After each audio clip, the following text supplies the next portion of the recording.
Hey guys, it's Jay Norris, Director of Safety. Happy Monday to you. Today we want to talk to you about our new flagger certification program. In my short time as the Director of Safety, it'll be a year next month, I've been in the hospital 5 times. And 2 of those times have been with our flaggers being hit. And so we've visited the districts, we've listened, we've heard, and we quickly have seen that our flagging operations is one of the most dangerous things our folks do.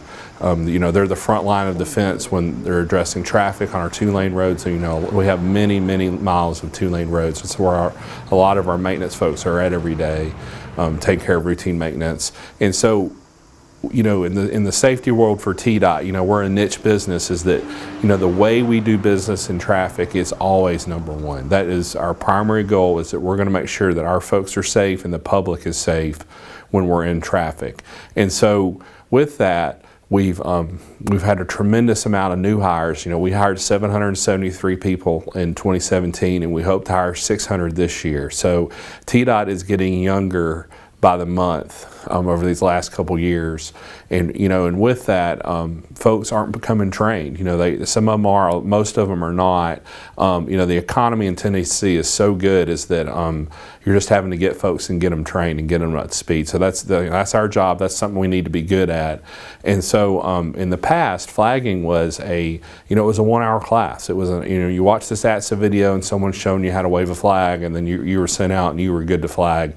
We're just finding that's not good enough. And so we've revamped our flagging program statewide, and this really goes, really want to credit Dwayne Manning in Region 1 for making this happen. He's come up with an excellent course up there. Most of the course that you'll be seeing in the regions is based on the course he's done. You know, ATSA is a national standard for flagging, and that's a 4-hour class. Our class actually goes beyond that, and there's some creative elements for classroom interaction and outside activities to make sure people are learning what they need to learn. And so we talk about where to stand. We learn about the elements of traffic control, radio communications, there's classroom exercises, and as I mentioned before, the outside exercises. You know, it's one thing to look at a PowerPoint screen and understand how traffic control looks, but go and set it up in the order it should be set up and take it down in the order it should be taken down in. That's the stuff our folks need to know, and we're going to focus on that. And so in April, we had our first Train the Trainer class at Region 3 for all the regions. We had around 30 people in the room, and so the regions are going to be issuing this training between now and the end of the year for our operations folks, other than construction, which they'll be getting the class by next May. We're excited about this. If you've got any questions, please talk to your regional safety manager and your training manager. And just to clarify, this is for our operations staff out in the regions. If you're working in traffic or you're setting traffic control up, we want you to have this class. We want to make sure that everybody understands what they need to do when they're working in traffic. That's it, guys. I hope you all have a good week out there and be safe.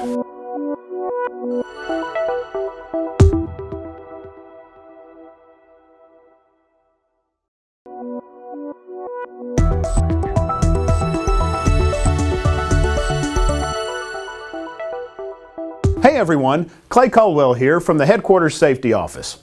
Summer is just around the corner, and that means no school for the kiddos, but it also means higher temperatures for many of our work environments.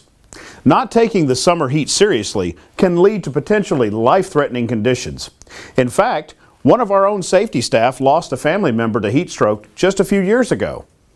Here to tell us a little about the dangers of working in hot weather and to provide some tips about how to prevent heat-related injuries is our safety training manager, Errol Christos. Today I want to talk to you about working in hot weather. Heat injuries and illnesses are prevalent throughout the summer, and with temperatures reaching above 90 degrees on most days, are high risk for those working outside. Further, it is possible for those injuries and illnesses to become fatal if not properly managed.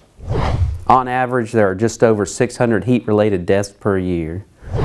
The risks associated with working in heat are heat stroke, heat exhaustion, dehydration, heat cramps, and heat rashes. Heat stress occurs when the body is unable to cool itself by sweating. Heat stress can lead to heat exhaustion or heat stroke.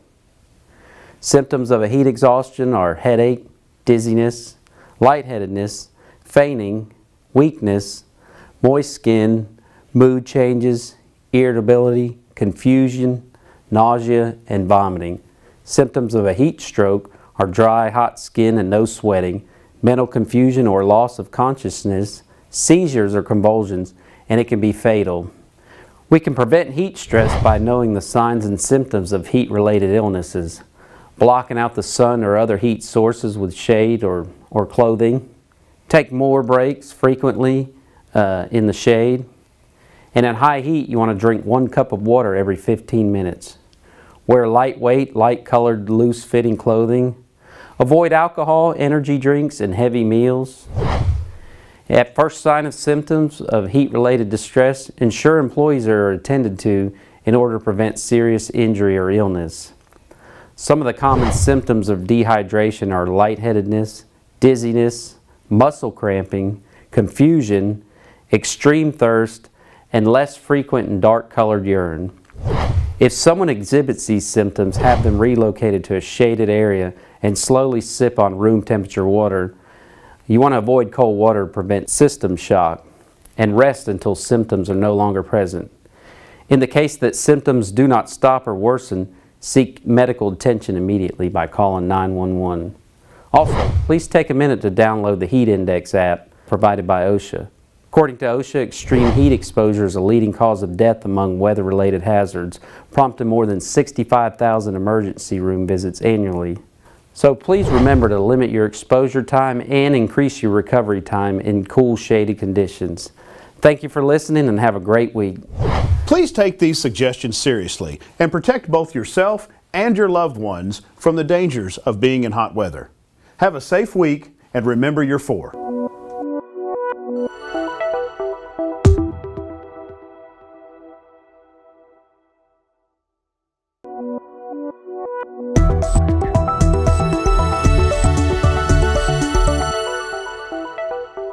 Hey guys, it's Jay Norris, Director of Safety. Happy Safety Monday. We're glad you clicked in. You guys, this week is National Work Zone Awareness Week. This is an outward-facing campaign to the motoring public to make sure they are moving over, slowing down, and paying attention in our work zones. As you guys know, April's a big month for work zones. It's when we kick off a lot of work across the state, and there's a lot going on out there. So at TDOT, safety means a lot of things to us, but most importantly, we want to make sure that we're safe in our work zones because there's just so much tragic things that can happen there.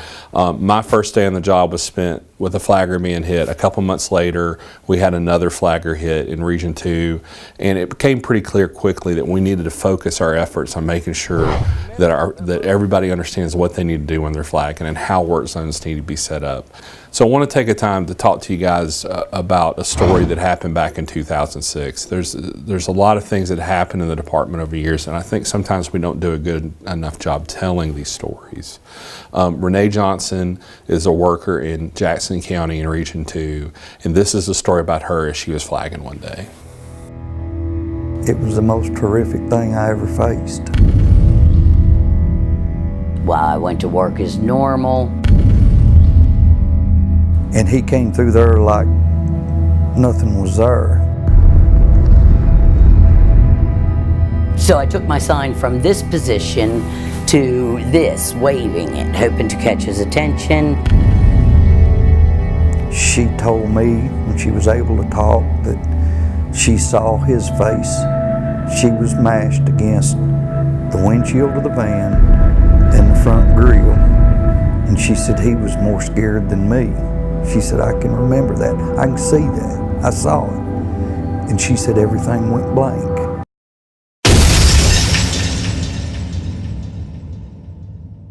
When I wake up, I'm laying on the road and there's just stuff everywhere. I didn't have a cell phone. I didn't have a radio. Wasn't in a lot of pain, had a little cramp. I rolled over and the bottom of my right leg didn't turn with me. So I rolled back over and I said, girl, you're in trouble. As I come up a little rise, I could see Renee's body laying in the road, and it shouldn't have been laying in the position it was in. In a matter of seconds, Renee Johnson's life had changed forever. When the van hit me, it crushed me against the tailgate of my crew cab. as I was kneeling next to her and talking to her, she started to reply to me, and she got glass-eyed and looked through me, quit talking, and let go of the grip of my hand. Well, she did. Of course, you could imagine the feeling, and I started shaking her and screaming at her, and she shuddered like a little child that you scared. This happened twice more before paramedics arrived. And a gentleman walked up behind me and just grabbed me by the shoulder. And when I looked up at him, he said, "Won't you let me have her?" And at that point, boys, I lost it. I was so glad that somebody else was there. There was a little house there. I walked out and I sat down behind that house, and I cried like a baby for probably a half hour.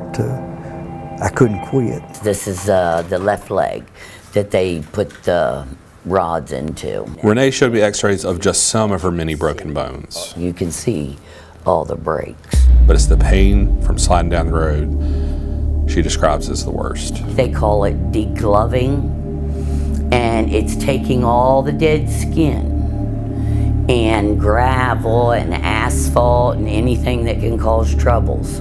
I went to visit her one day, and she was Renee talking, hugging, loved me, and within just a few seconds a nurse walked in, and Renee literally just started bawling.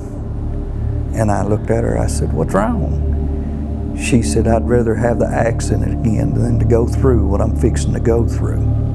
And before I left that day, before I could get out of there, I could hear her screaming. That's the misery she went through. Today, Renee can walk again, although the pain never really goes away. This is the guy that I was flagging with. You think I'd live? Yeah, I didn't know. It was kind of iffy, wasn't it? Renee and Dale, her supervisor that day, want to do what they can to prevent this from happening again. One bit of advice I would give is to always be looking for a way out. Look for a place for you to be safe if something's going to happen. You know, if you have a vehicle that could come at you, know where to go for your safe place. Renee had everything she was supposed to have that day, except the desire to go home. She was doing her job to the best of her ability. She was protecting her people. That's what flaggers do. I really do feel like, you know, God kept me here for a reason, you know, and it just wasn't my time, I guess. It just wasn't my time. We want you to have the desire as a flagger to make sure that you go home, because we want you to go home. We want you to see those 4 people. So guys, you just saw a story about Renee and the trouble she had flagging one day, and you guys can all relate to this if you've been out there flagging, if you've been in a work zone. They're very dangerous places. So practically, what I need your help with this week, if you're working out in work zones, is if you're a supervisor, I want you to talk to your people about strategies to be safe when you're working in traffic. If you're flagging, if your people are flagging, I want you to talk to, revisit these things with them about how to be safe. And then finally, I want to make a plug for attenuators. Y'all, if we're in a 45 mile an hour or greater zone and we're working, we need to have an attenuator out there. Whether it's a mobile operation or a stationary operation, we need that. Those attenuators are PPE for our equipment. Like we put a vest or a shirt on so that we can be visible to traffic. That keeps us safe. The attenuator keeps the motoring public safe, and it keeps us safe out there. These are very important. We want to use those. Finally, guys, you'll be seeing things happening this week. Wednesday is Wear Orange Day. Hope everybody can do that, and there'll be other activities going on through the week. Thank you guys for paying attention to this and for paying attention to National Work Zone Awareness Week, and I hope you'll have a great week and be safe for your family out there. Have a great week.